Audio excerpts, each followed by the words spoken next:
अध्याय 8 मानव जातिको पापको लागि।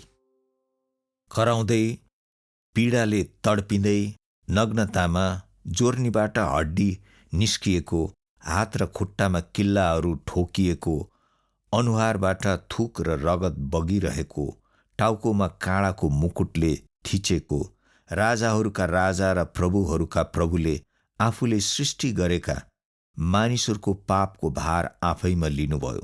उहाँ मर्नुभयो, हामी जीवित भयौँ। उहाँले दुःख भोग्नुभयो, हामीलाई क्षमा गरियो। उहाँको कोर्राले हामीहरू निको भएका छौँ। यस पापको भयानक समस्याको समाधानका लागि यस संसारमा अरू कुनै उपाय पाउन सकिँदैन। स्वर्गको राज्यको ढोका यो हो। बाइबलले हामीलाई भन्दछ, एउटा साँघुरो ढोका छ र यसलाई भेट्टाउनेहरू थोरै मात्र हुन्छन्। यसै कारण ख्रिस्टियनहरूले आफ्नो राजालाई प्रेम गर्छन् भन्ने कुरामा अचम्म मान्नु पर्दैन। अन्तिम भोज। अखमिरी रोटीको चाडको पहिलो दिन, जब चलन अनुसार निस्तार चाडको थुमा बलिदान गर्नुपर्ने थियो, तब येशूका चेलाहरूले उहाँलाई यसरी सोधे, हामी कहाँ गएर तपाईँका निम्ति निस्तार चाडको भोजन तयार पारौँ भन्ने तपाईँ चाहनुहुन्छ? यसकारण उहाँले आफ्ना चेलाहरूमध्ये 2 जनालाई यसो भनेर यरुशलेम पठाउनुभयो, सहरभित्र जाओ र गाग्रोमा पानी बोकिरहेको एकजना मानिसले तिमीहरूलाई भेट्नेछ। उसका पछि जाओ। ऊ जुन घरमा पस्छ त्यस घरका मालिकलाई भन, गुरुज्यू सोध्नुहुन्छ, मेरो पाहुना कोठा कहाँ छ जहाँ म मेरा चेलाहरूसँग निस्तार चाडको भोजन खाऊँ? उसले तिमीहरूलाई माथिल्लो तलामा एउटा ठूलो कोठा देखाउनेछ, जुन चाहिँ सजाएर तयार पारिएको हुनेछ। त्यहाँ नै हाम्रो लागि तयार गर। ती चेलाहरू सहरभित्र गए र येशूले तिनीहरूलाई भन्नु भए झैँ भेट्टाए र निस्तार चाडको भोज तयार गरे। जब साँझ पर्यो, येशू 12 जनासित आइपुग्नुभयो। यो निस्तार चाडको अघिल्लो दिन थियो। यस संसारलाई छोडेर पिता कहाँ जाने आफ्नो समय आइपुगेको छ भनी येशूलाई थाहा थियो। संसारमा भएका आफ्नाहरूलाई उहाँले अन्त्यसम्म नै प्रेम गर्नुभयो। जब उहाँहरूले टेबल वरिपरि बसेर खाँदै हुनुहुन्थ्यो, उहाँले भन्नुभयो, म तिमीहरूलाई साँच्चै भन्दैछु, तिमीहरूमध्ये मसित खाने एकजनाले मलाई धोखा दिनेछ। तिनीहरू दुखित भए र हरेकले पालैसित उहाँलाई भने, त्यो निश्चय म त होइन? उहाँले भन्नुभयो, त्यो 12 जना मध्ये एक हो जसले रोटी थालमा मसित चोप्दछ। मानिसको पुत्र त उसको विषयमा लेखिए अनुसार जानु नै पर्छ, तर धिक्कार त्यस मानिसलाई जसले मानिसको पुत्रलाई धोखा दिनेछ। त्यो मानिस नजन्मिएकै भए त्यसको लागि असल हुने थियो। उहाँले कसलाई भन्नुभएको भनेर अलमल्लमा परि चेलाहरूले एक अर्कालाई हेराहेर गरे। येशूले प्रेम गर्नुहुने चेला उहाँकै छेउमा अडेस लागेर बसिरहेका थिए। सिमोन पत्रुसले यिनै चेलालाई इसारा गरेर भने, उहाँले कसलाई भन्नुभएको हो? उहाँलाई सोध। येशूको शरीरमा अडेस लागेर तिनले सोधे, प्रभु त्यो को हो? येशूले जवाब दिनुभयो, मैले यो रोटीको टुक्रा भाँडामा चोपेर जसलाई दिन्छु त्यो त्यही हो। अनि उहाँले रोटी चोपेपछि सिमोनको छोरा यहुदा इस्करियोतलाई दिनुभयो। रोटी लिएपछि यहुदा तुरन्तै बाहिर निस्क्यो। त्यस बेला रात परेको थियो। बाटो, सत्य र जीवन। जब उहाँहरू खाइरहनु भएको थियो, तब येशूले रोटी लिएर धन्यवाद दिनुभयो, भाँच्नुभयो र यसो भन्दै चेलाहरूलाई दिनुभयो, ल्याओ, यो मेरो शरीर हो। त्यसपछि उहाँले कचौरा लिनुभयो र धन्यवाद दिनुभएपछि तिनीहरूलाई दिनुभयो अनि तिनीहरू सबैले त्यसबाट पिए। तिमीहरूको हृदय व्याकुल नहोस्। परमेश्वरमाथि विश्वास राख र ममाथि पनि विश्वास राख। मेरा पिताका घरमा धेरै ठाउँहरू छन्। यो कुरा सत्य नहुँदो हो त म त्यहाँ तिमीहरूको लागि ठाउँ तयार पार्न जाँदैछु भनेर तिमीहरूलाई भन्ने थिइनँ। म गएर ठाउँ तयार पारेपछि फेरि आउनेछु र म जहाँ छु त्यहाँ तिमीहरू पनि सधैँ मसँग रहन सक भनेर तिमीहरूलाई त्यहाँ लैजानेछु। म जहाँ जाँदैछु त्यहाँ पुग्ने बाटो तिमीहरू जान्दछौ। थोमाले उहाँलाई भने, प्रभु, तपाईँ कहाँ जाँदै हुनुहुन्छ भन्ने हामीलाई केही थाहा छैन। तब कसरी हामीले त्यो बाटो चिन्न सक्छौँ? येशूले भन्नुभयो, बाटो, सत्य र जीवन म नै हुँ। मद्वारा बाहेक कोही पनि पिता कहाँ आउन सक्दैन। फिलिपले भने, गुरुज्यू, हामीलाई पिता देखाइदिनुहोस्, यही नै हामीलाई पर्याप्त हुनेछ। येशूले जवाब दिनुभयो, फिलिप, यतिका दिनसम्म म तिमीहरूसँगै छु र पनि तिमीले मलाई चिनेनौ? जसले मलाई देखेको छ उसले पितालाई पनि देखेको छ। तब तिमीले हामीलाई पिता देखाइदिनुहोस् भनेर कसरी भन्दछौ? म पितामा छु र पिता ममा हुनुहुन्छ भनेर के तिमीलाई विश्वास छैन? मैले तिमीहरूलाई भनेका यी वचनहरू मेरा आफ्नै अधिकारले भनेको होइन। वास्तवमा ममा हुनुहुने मेरा पिताले आफ्नो काम गर्दै हुनुहुन्छ। पवित्र आत्माको प्रतिज्ञा। म पितासँग बिन्ती गर्नेछु र उहाँले तिमीहरूलाई अर्को सल्लाहकार दिनुहुनेछ। उहाँ सधैँ तिमीहरूसँग हुनुहुनेछ। उहाँ सत्यका आत्मा हुनुहुन्छ।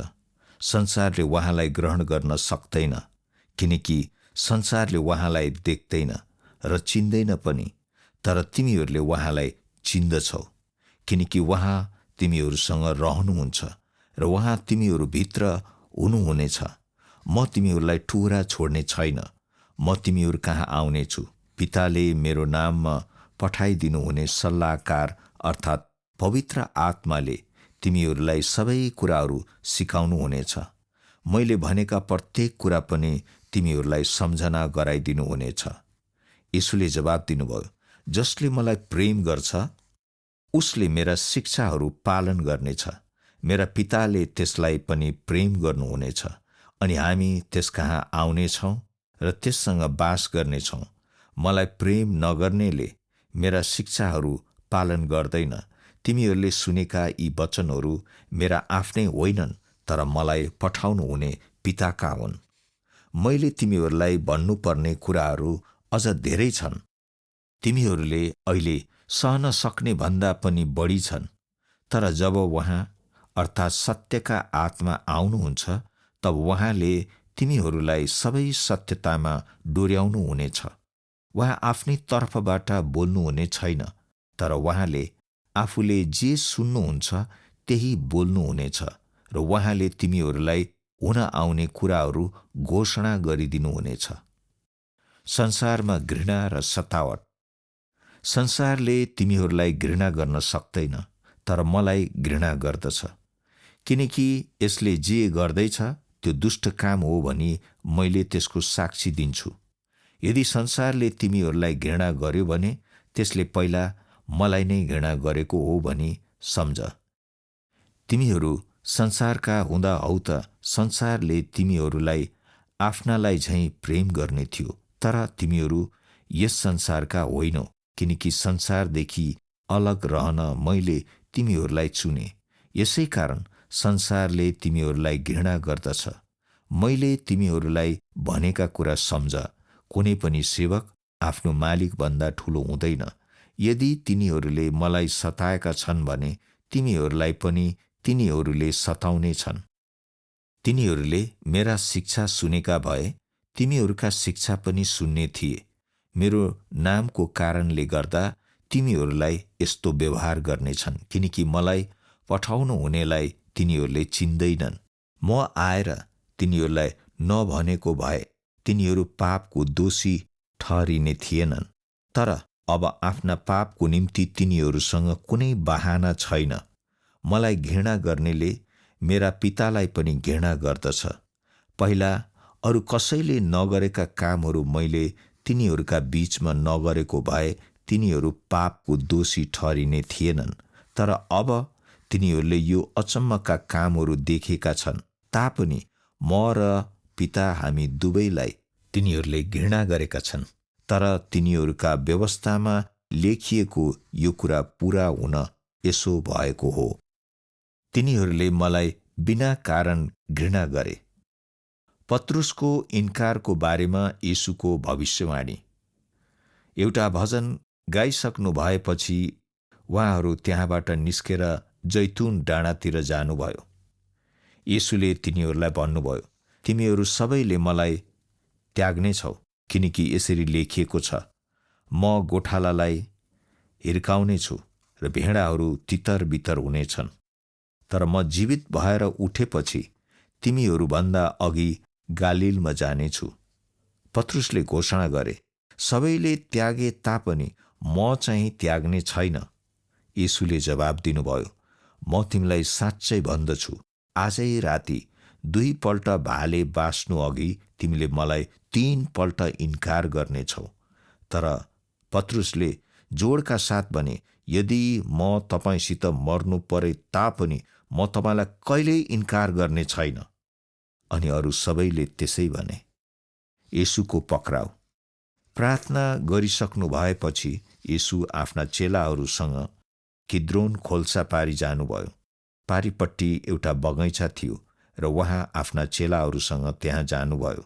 उहाँलाई धोका दिने यहुदालाई पनि त्यो ठाउँ थाहा थियो, किनकि येशू आफ्ना चेलाहरूसँग त्यहाँ प्रायजसो भेटघाट गर्नुहुन्थ्यो। मुख्य पुजारीहरू र फरिसीहरूका दलबाट केही रोमी सिपाहीहरू र केही हाकिमहरू लिएर यहुदा त्यहाँ आयो। तिनीहरूले आफूसँग राँको, लालटिन र हात हतियार ल्याएका थिए। तब येशूलाई चुम्बन गर्न त्यो अघि बढ्यो, तर येशूले त्यसलाई भन्नुभयो, यहुदा, के तिमी मानिसको पुत्रलाई चुम्बनद्वारा विश्वासघात गर्दछौ? यो देखेर येशूसित उनीहरूमध्ये एकजनाले आफ्नो तरबार थुत्यो र प्रधान पुजारीको सेवकलाई प्रहार गरेर उसको कान च्वाट्टै काटिदियो। येशूले तिनलाई भन्नुभयो, तिम्रो तरबार फेरि म्यानमै राख, किनकि जसले तरबार चलाउँछ त्यो तरबारद्वारा नै नष्ट हुनेछ। तिमीलाई कस्तो लाग्छ, के म आफ्ना पितासँग बिन्ती गर्दा उहाँले मलाई झट्टै 12 पल्टनभन्दा बढी दूतहरू पठाइदिन सक्नुहुन्न र? तर यदि मैले त्यसो गरेँ भने धर्मशास्त्रमा यस्तै हुनुपर्छ भन्ने कुरा कसरी पुरा हुने त? तर येशूले भन्नुभयो, अब यसो नगर। अनि उहाँले त्यस मानिसको कान छुनुभयो र त्यसलाई निको पार्नुभयो। त्यसबेला येशूले त्यस भिडलाई भन्नुभयो, के म एउटा राजद्रोहको अगुवाई गरिरहेको छु र? अनि तपाईँहरू मलाई पक्रन तरबार र लाठाहरू लिएर आउनुभयो? म त दिनहुँ मन्दिरको चोकमा सिकाउँदै बस्थेँ र तपाईँहरूले मलाई पक्रनु भएन। तर अगमवक्ताहरूले लेखेका कुराहरू पूरा हुनलाई नै यी सबै भएका हुन्। तब सबै चेलाहरू उहाँलाई छोडेर भागे। महासभामा भएको जाँच। येशूलाई पक्रनेहरूले उहाँलाई प्रधान पुजारी कैयाफा कहाँ लगे, जहाँ व्यवस्थाका शिक्षकहरू र प्रधानहरू भेला भएका थिए। तर पत्रुस चाहिँ उहाँलाई टाढेबाट पछ्याउँदै प्रधान पुजारीको चोकसम्मै गए। तिनी भित्र पसेर के हुँदो रहेछ भनी हेर्नलाई सिपाहीहरूसित बसे। मुख्य पुजारीहरू र सम्पूर्ण महासभाले येशूलाई मार्नका लागि उहाँको विरुद्धमा झुटा प्रमाणहरू खोजिरहेका थिए। तर धेरै झुटा साक्षीहरू अघि सरेर आए तापनि तिनीहरूले कुनै प्रमाण पाएनन्। आखिरमा 2 जनाले अघि सरेर घोषणा गरे, यस मानिसले भन्यो, म परमेश्वरको मन्दिरलाई भत्काएर यसलाई 3 दिनमा फेरि बनाउन सक्छु। तब प्रधान पुजारी उठेर येशूलाई भने, के तँ जवाब दिँदैनस्? यी मानिसहरूले तेरो विरुद्धमा दिएको साक्षी के हो? तर येशू चुप रहनुभयो।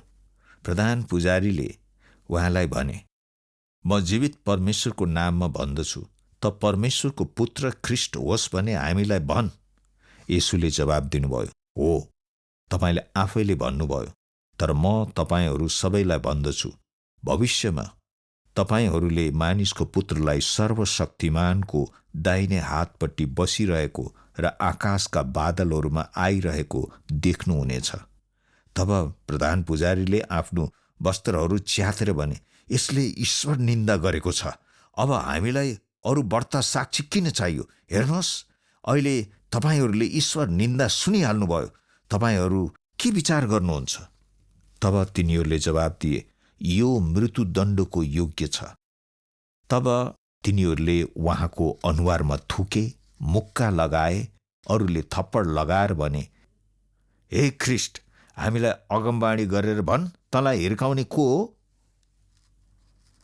पत्रुसले यीशुलाई इन्कार गरेका। अब पत्रुस बाहिर चोकमा बसिरहेका थिए, अनि एउटी सेविका तिनी भएको ठाउँमा आई र भने, गालिलका येशूसित तिमी पनि थियौ। तर तिनले सबैको सामु यो कुरा इन्कार गरे। तिनले भने, तिमी के कुरा गरिरहेकी छौ? म केही जान्दिन। तब तिनी ढोका बाहिर गए, जहाँ तिनलाई अर्की सेविकाले देखी र त्यसले त्यहाँ भएका मानिसहरूलाई भने, यो मानिस पनि नासरतको येशूसित थियो। तिनले शपथ खाएर फेरि इन्कार गरे, म यस मानिसलाई चिन्दिन। केही बेरपछि त्यहाँ उभिनेहरूले पत्रुस कहाँ गएर भने, निश्चय नै तिमी तिनीहरू मध्येका एक हौ, किनकि तिम्रो बोलीचालीले त्यही भन्छ। तब तिनले आफूलाई धिक्कार्दै शपथ खाएर तिनीहरूलाई भने, म यस मानिसलाई चिन्दिन। तब तत्कालै भाले बाँस्यो, अनि प्रभुले फर्केर पत्रुसलाई सोझै हेर्नुभयो। तब पत्रुसले तिनलाई प्रभुले भन्नुभएको यो वचन सम्झे, आज भाले बाँच्नुभन्दा पहिले तिमीले मलाई 3 पल्ट इन्कार गर्नेछौ। तिनी बाहिर गए र धुरु रोए। येशू पिलातसको सामु। एका बिहानै सबै मुख्य पुजारीहरू र जनताका प्रधानहरूले येशूलाई मार्ने निर्णय गरे। तिनीहरूले उहाँलाई बाँधेर लगे र राज्यपाल पिलातसको हातमा सुम्पिदिए। यसो हुँदा राज्यपाल पिलातस तिनीहरू कहाँ बाहिर आएर सोधे, यस मानिसको विरुद्धमा तिमीहरूले के आरोप लगाएका छौ? यो मानिस अपराधी नभएको भए हामी यसलाई पक्रेर तपाईँ कहाँ ल्याउने नै थिएनौँ। तिनीहरूले जवाब दिए। पिलातसले तिनीहरूलाई भने, तब तिमीहरूले यिनलाई लगेर तिमीहरूको व्यवस्था अनुसार यिनको न्याय गर।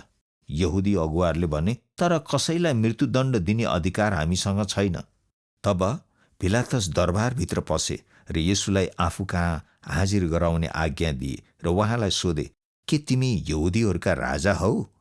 येशूले सोध्नुभयो, मेरो बारेमा यो तपाईँको आफ्नै भनाइ हो कि अरू कसैले मेरो बारेमा तपाईँलाई यो कुरा भने? पिलातसले जवाब दिए, म यहुदी हुँ र? तिम्रा आफ्नै जातिहरू र मुख्य पुजारीहरूले तिमीलाई म कहाँ सुम्पेका हुन्। तिमीले के गर्यौ? येशूले जवाब दिनुभयो, मेरो राज्य यस संसारको होइन। यदि मेरो राज्य यस संसारको हुँदो हो त यहुदीहरूले मलाई पक्रँदा त्यो रोक्न मेरा सेवकहरूले मेरा निम्ति युद्ध गर्ने थिए। तर मेरो राज्य यस संसारको होइन। पिलातसले भने, त्यसो भए के तिमी राजा नै हौ? येशूले भन्नुभयो, म राजा हुँ भनी तपाईँले ठिकै भन्नुभयो। वास्तवमा म जन्मिए र संसारमा सत्यको साक्षी दिनका लागि आएको हुँ। सत्यताको पक्षमा रहने सबैले मेरा वचन सुन्छन्। पिलातसले सोधे, सत्यता के हो त? त्यसपछि तिनी फेरि मानिसहरूका अघि गएर भने, उनको विरुद्धमा मैले केही दोष भेट्टाइन। त्यसपछि पिलातसले येशूलाई कोर्राले हान्न लगाए, अनि सिपाहीहरूले काँडाहरू बटारेर एउटा मुकुट गुँथेर उहाँको शिरमा लगाइदिए। तिनीहरूले उहाँलाई बैजनी लुगा पहिराइदिए। घरिघरि येशू कहाँ आएर यहुदीहरूका राजाको जय होस् भने, अनि तिनीहरूले येशूलाई मुखमा थप्पड लगाए। फेरि एकपल्ट बाहिर निस्केर पिलातसले यहुदीहरूलाई भने, हेर, म यसलाई अब तिमीहरूका सामु बाहिर ल्याउँदैछु, ताकि तिमीहरूलाई यो स्पष्ट थाहा होस्, यस मानिसमा मैले कुनै दोष भेट्टाइन। पिलातसले येशूलाई बचाउन प्रयास गरेका। पिलातस न्याय आसनमाथि बसिरहेका बेला तिनकी पत्नीले तिनलाई यो समाचार पठाइन्, यस निर्दोष मानिसलाई केही नगर्नुहोस्, किनकि आज राति मैले सपनामा तिनको कारण धेरै कष्ट भोगेकी छु। जब येशू काँडाको मुकुट र बैजनी लुगा लगाएरै बाहिर आउनुभयो, तब पिलातसले भने, हेर, यो मान्छेलाई उहाँलाई देख्ने बित्तिकै मुख्य पुजारीहरू र हाकिमहरू यसरी चिच्याउन थाले, त्यसलाई क्रुसमा टाङ्नुहोस्, क्रुसमा टाङ्नुहोस्। तर पिलातसले भने, तिमीहरूले नै यिनलाई क्रुसमा टाँग, किनकि म त यिनलाई दोष लगाउने कुनै आधार पाउँदिन। यहुदीहरूले तिनलाई उत्तर दिए, हाम्रो आफ्नै व्यवस्था छ र त्यस व्यवस्था अनुसार यो मानिस मर्नै पर्छ, किनकि यसले आफूलाई परमेश्वरको पुत्र भनेर दावी गरेको छ। जब पिलातसले यो कुरा सुने तब तिनी झन धेरै डराए। तिनले फेरि यीशुलाई महलभित्र लगे र उहाँलाई सोधे, तिमी कहाँबाट आएका हौ? तर यीशुले केही जवाब दिनु भएन। पिलातसले सोधे, के तिमी मलाई उत्तर दिँदैनौ? तिमीलाई छोडिदिने अथवा क्रुसमा टाङ्ने अधिकार मसित छ भनी के तिमी जान्दैनौ? तब यीशुले भन्नुभयो, यदि माथिबाट नदिएको भए म माथि तपाईको केही अधिकार हुने थिएन। त्यसकारण मलाई तपाईँ कहाँ ल्याउने व्यक्ति अझ बढ्ता पापको दोषी छ। यो सुनेर पिलातसले यीशुलाई छोडिदिने कोसिस गरे, तर यहुदीहरू चिच्याउँदै भने, तपाईले यो मान्छेलाई छोडिदिनु भयो भने तपाईँ सिजरका मित्र हुनुहुन्न। आफूलाई राजा घोषणा गर्ने जो कोही पनि सिजरको विरोधी हुन्छ। मृत्युदण्ड। यो कुरा सुनेर पिलातसले फेरि यीशुलाई बाहिर तिनीहरूका अघि ल्याए र आफू चाहिँ ढुङ्गाको पाटी, हिब्रू भाषामा गब्बथा भनिने न्याय आसनमाथि बसे। यति बेला निस्तार चाडको तयारी गर्ने दिनको मध्याह्न भएको थियो। अनि पिलातसले यहुदीहरूलाई भने, लौ हेर तिमीहरूका राजा। तर तिनीहरूले चिच्याउँदै भने, त्यसलाई लैजानुहोस्, त्यसलाई लैजानुहोस्, क्रुसमा टाङ्नुहोस्। पिलातसले सोधे, के तिमीहरूका राजालाई मैले क्रुसमा टाँगु? मुख्य पुजारीहरूले चिच्याएर जवाब दिए, सिजर बाहेक हाम्रो अरू कुनै राजा छैन। जब पिलातसले आफ्नो केही सिप नलागेको, बरु अझ खैला बैला मच्चिन सक्ने देखे, तब तिनले पानी लिए र भिडको सामु आफ्ना हात धुँदै भने, म यस मानिसको रगतदेखि निर्दोष छु, यसको जिम्मा तिमीहरूकै हो। सबैजनाले जवाब दिए, उसको रगत हामी र हाम्रा सन्तानमाथि परोस्। आखिरमा पिलातसले यीशुलाई क्रुसमा टङ्गाइनका लागि तिनीहरूका हातमा सुम्पिदिए। यीशुको क्रुसीकरण। त्यसपछि सिपाहीहरूले यीशुको जिम्मा लिए। यीशु आफ्नो क्रुस आफैले बोकेर खप्परे भनिने ठाउँमा, आरामाइक भाषामा गलगथा भनिन्छ, पुग्नुभयो। त्यहाँ तिनीहरूले उहाँलाई क्रुसमा टाँगे। अरू दुईजनालाई पनि उहाँसँगै, एकजनालाई दायाँपट्टि र अर्कोलाई बायाँपट्टि र यीशुलाई माझमा टाँगे। अनि यसो भनेर लेखिएको दोषपत्र पिलातसले उहाँको शिरमाथि क्रुसमा टाँसिदिए, नासरतका यीशु, यहुदीहरूका राजा। धेरै यहुदीहरूले त्यो दोषपत्र पढे, किनकि यीशुलाई क्रुसमा टङ्गाइएको ठाउँ सहरको नजिक थियो। अनि सो दोषपत्र अरामाइक, ल्याटिन र ग्रिक भाषामा लेखिएको थियो। यहुदीहरूका मुख्य पुजारीहरूले आपत्ति जनाउँदै पिलातसलाई भने, यहुदीहरूको राजा होइन, तर यसले आफूलाई म यहुदीहरूको राजा हुँ भन्थ्यो भनी लेखिदिनुहोस्। तर पिलातसले जवाब दिए, मैले जे लेखेँ सो लेखेँ। यीशुले भन्नुभयो, हे पिता, यिनीहरूलाई क्षमा गरिदिनुहोस्, किनकि यिनीहरूले के गर्दैछन् सो जान्दैनन्। अनि तिनीहरूले उहाँको वस्त्र चिट्ठा हालेर आपसमा बाँडे। त्यस ठाउँबाट हिँड्नेहरूले आफ्ना टाउको हल्लाउँदै उहाँलाई अपमान गरेर यसो भने, वाह, ए मन्दिर भत्काउने र त्यसलाई 3 दिनमा बनाउने, क्रुसबाट तल ओर्लेर आइजा र आफूलाई बचा।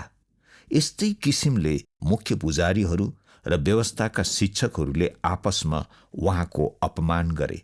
तिनीहरूले भने, यसले अरूलाई त बचायो तर आफैलाई बचाउन सक्दैन। यो ख्रिस्ट, इजरायलका राजा, अब क्रुसबाट तल ओर्लियाओस् र यो देखेर हामी विश्वास गरौँ। उहाँसित क्रुसमा टाँगिएकाहरूले पनि उहाँलाई घोर अपमान गरे। सिपाहीहरू पनि आए र उहाँको गिल्ला गरे। तिनीहरूले उहाँलाई सिर्का दिए र भने, यदि त यहुदीहरूको राजा होस् भने आफूलाई बचा। क्रुसमा रहेको चोर। त्यहाँ झुन्डिएका अपराधीहरूमध्ये एउटाले उहाँको अपमान गर्दै भन्यो, के तिमी ख्रिस्ट होइनौ? तिमी आफैलाई र हामीलाई पनि बचाऊ। तर अर्को अपराधीले त्यसलाई हप्कायो। त्यसले भन्यो, तँ पनि त्यही दण्डमा छस् र पनि परमेश्वरको डर मान्दैनस्? हामीले त न्यायोचित रूपले दण्ड पाइरहेका छौँ, किनकि हामीले हाम्रो कामको उचित दण्ड पाइरहेका छौँ। तर यो मानिसले त कुनै अनुचित काम गरेका छैनन्।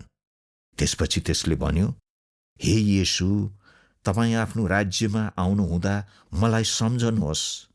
येशूले त्यसलाई जवाब दिनुभयो, म तिमीलाई साँचो भन्दछु, आजै तिमी मसित स्वर्गलोकमा हुनेछौ। येशूको मृत्यु। 12 बजेदेखि दिउँसो 3 बजेसम्म सम्पूर्ण देशभरि अन्धकार छायो। दिउँसो 3 बजेतिर येशू ठुलो स्वरमा कराउनुभयो, इली इली लामा सबक्थनी, जसको अर्थ हो, हे मेरा परमेश्वर, तपाईँले मलाई किन त्याग्नु भएको छ? त्यहाँ उभिनेहरूमध्ये कतिले जब यो सुने तब तिनीहरूले भने, यसले एलियालाई बोलाउँदैछ। यसो चर्को स्वरले फेरि कराउनुभयो। त्यसपछि उहाँले आफ्नो प्राण त्याग्नुभयो। सिरका लिनुभएपछि येशूले यसो भन्नुभयो, अब पुरा भयो। त्यसपछि उहाँले शिर निहुर्याएर आफ्नो प्राण त्याग्नुभयो। त्यसबेला मन्दिरको पर्दा टुप्पोदेखि फेदसम्मै 2 भाग भएर च्यातियो। पृथ्वी हल्लियो अनि चट्टानहरू फुटे। जब येशूलाई पहरा दिने त्यो सेनापति र उसँग हुने अरूहरूले त्यो भुइँचालो र अरू घटनाहरू देखे, तब तिनीहरू अत्यन्त डराएर भने, निश्चय उहाँ परमेश्वरका पुत्र हुनुहुँदो रहेछ। त्यहाँ धेरै स्त्रीहरू थिए जसले टाढीबाट हेरिरहेका थिए। तिनीहरू उहाँको खाँचोमा सेवा गर्नलाई गालिलदेखि नै येशूको पछि लागेका थिए। तीमध्ये मरियम मग्दलिनी, याकोब र योसेफकी आमा मरियम र जब्दीका छोराहरूकी आमा थिइन्। येशूको दफन। त्यो दिन तयारीको दिन अर्थात् सब्बातको अघिल्लो दिन थियो। यसकारण जब साँझ हुन थाल्यो, अरिमथिया निवासी योसेफ, सभाका एकजना प्रमुख सदस्य जो आफूले परमेश्वरको राज्य पर्खिरहेका थिए, तिनी साहससित पिलातस कहाँ गएर येशूको लास मागे। उहाँ मरिसक्नु भएको सुनेर पिलातस छक्क परे। सेनापतिलाई बोलाएर तिनले उसलाई येशू मर्नु भएको हो कि होइन भनेर सोधे। जब सेनापतिबाट तिनलाई यो कुरा पक्का भयो, तिनले उहाँको शरीर योसेफलाई लाने अनुमति दिए। योसेफले केही मलमलको कपडा किने र उहाँको लासलाई तल ओरालेर त्यही कपडामा बेरे र उहाँलाई चट्टान खोपेर बनाइएको चिहानमा राखे। तब तिनले चिहानको मुखमा एउटा ढुङ्गा गुडाउँदै ल्याएर राखिदिए। मरियम मग्दलिनी र योसेफकी आमा मरियमले उहाँलाई राखिएको ठाउँ देखे। येशूको चिहान र रोमी पहरेदारहरू। अर्को दिन अर्थात् तयारीको दिनको भोलिपल्ट मुख्य पुजारीहरू र फरिसीहरू पिलातस कहाँ गए।